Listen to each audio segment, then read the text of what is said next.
Welcome to MBTV. Hyderabad BN Reddy Nagar లో చంద్రశేఖర్ కుటుంబ సభ్యులను పరామర్శించిన అనంతరం మంత్రి శ్రీధర్ బాబు మాట్లాడారు.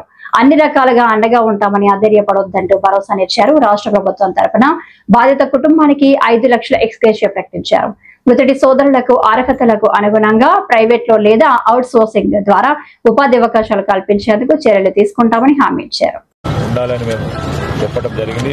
రాష్ట్ర ప్రభుత్వం, ఈరోజు ప్రభుత్వ యంత్రాంగం అంతా కూడా వారి కుటుంబ పక్షాన ఉండటం జరుగుతుంది. ఆ క్రమంలో కూడా అనుకోని సంఘటన,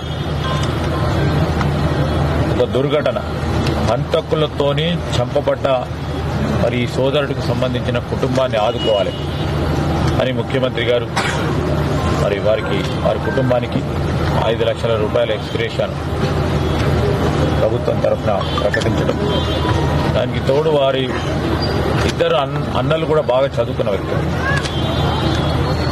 వారికి కూడా మరి ప్రైవేటు ఉద్యోగాల విషయంలో వెంటనే చేసే కార్యక్రమంతో పాటు ప్రభుత్వ పరంగా కూడా మేము వారిని అందరినీ కూడా ఆదుకుంటామని మరి మీ ద్వారా మరి వారి కుటుంబ సభ్యులకు కూడా తెలియజేస్తూ మరి ఆ చంద్రశేఖర్ గారి ఆత్మకు శాంతి చేకూరాలని మేము మా ప్రభుత్వం తరఫున, మా మిత్రులందరి తరఫున ఆ భగవంతుని ప్రార్థిస్తూ మరి కుటుంబ సభ్యులకి సంతాపాన్ని వ్యక్తం చేస్తాం.